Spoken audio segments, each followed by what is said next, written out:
Hi, I'm Pam and I'm here to talk about retro video games.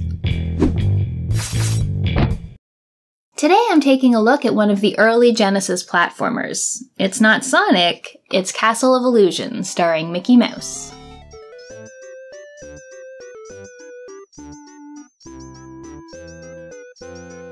Castle of Illusion was developed by Sega and released on the Genesis in 1990. The evil witch Miserable has captured Minnie Mouse in order to steal her youth and beauty. Mickey has to travel through various worlds of illusion to gather 7 magical gems in order to defeat the witch and save Minnie from becoming less attractive. When I first put this game on, I was struck by 2 things. First, it's beautiful. The levels are gorgeous and colorful, and the sprites are really well animated. Second, Mickey doesn't seem to be in much of a hurry to help Minnie. At first I was convinced there was a run button I was missing, but this is the pace things stay at. A nice, confident saunter. The gameplay mechanics are quite simple. You can jump, and you can throw the limited use items you come across in each level. Or you can butt bash things by jumping, then pressing down to defeat enemies or bounce off them for extra height. I never would have taken the Disney mascot for a mouse who would use his rear end to commit violence.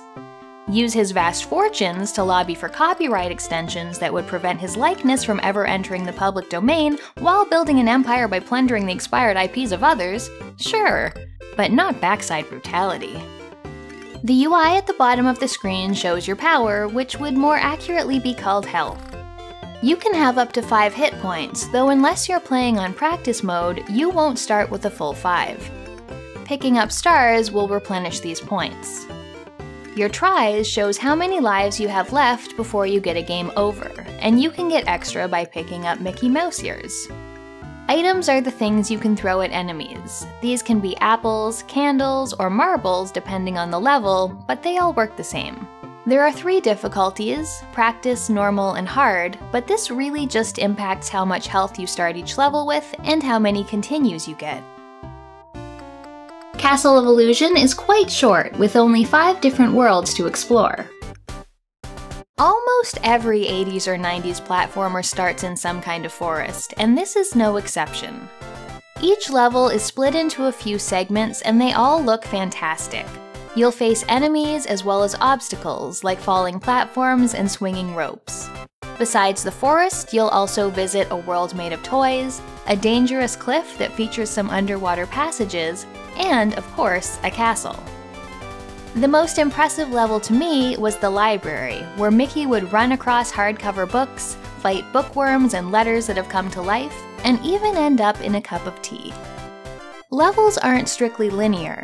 There are often side paths where you can find bonus items, and you might have to do a little exploring to find the way to the exit. Mickey's moveset throughout is quite small. There's really no new abilities you gain or new mechanics introduced. However, each level does have some unique challenges to shake things up a bit. In the middle of the Enchanted Forest, there's a segment where you will be riding moving leaves through spiderwebs. Part of Toyland has switches which will flip the world upside down. And the Storm level has places where rising water will wash you away if you're not careful.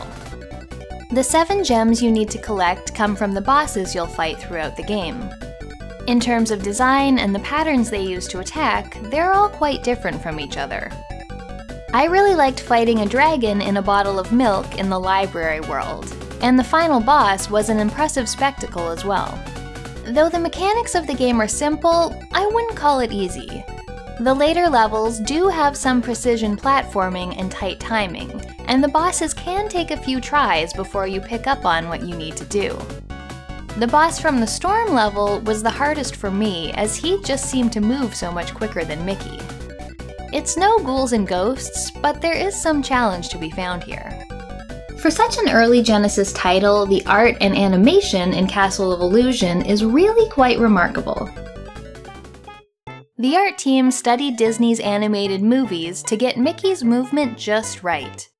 He has more frames of animation than most platforming heroes do, really bringing him to life. I love the expressions Mickey makes when he's teetering close to the edge of a platform, and his happy-go-lucky idle animation is very cute. Due to the extra animation frames, he can also jump much further than you'd expect. Game director Emiko Yamamoto really wanted to embody Disney with this game. Not by monopolizing all entertainment media, but by drawing on all the lore created through decades of movies, and creating a positive world of dreams, peace, and imagination. I can definitely see some influences from other Disney properties in this. The witch Mizrabel looks very similar to Snow White's evil queen in both her forms. I get some It's a Small World vibes from the enemies and backgrounds found in Toyland. The game was certainly successful in creating a pastiche of Disney style. The soundtrack also fits well. It's not one I would listen to outside the game, but it does what it needs to do. Yamamoto would stick with the mouse and go on to direct the other games in the Illusion series for Sega. In the mid-90s, she joined Disney Interactive, where she would eventually go on to produce the Kingdom Hearts games. She was even involved in the remake of Castle of Illusion, which released in 2013. That game had some licensing issues, which caused it to be taken down from storefronts, but as of the making of this video, it is available again. Castle of Illusion is very impressive from a visual standpoint. It looks amazing for such an early 16-bit title, and all the worlds are fun to explore because of this. In terms of gameplay, it is a little on the simple side. I did enjoy my time through it, but it's probably not something I'd find myself going back to often. Still, if you're a fan of Disney or platformers that don't ask too much of you, I think it's worth a shot.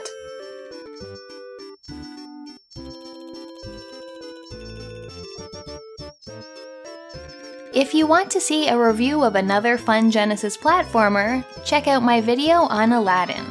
If you want to see a less positive review, check out my video on Kid Chameleon. I have a Patreon if you want to support what I'm doing here.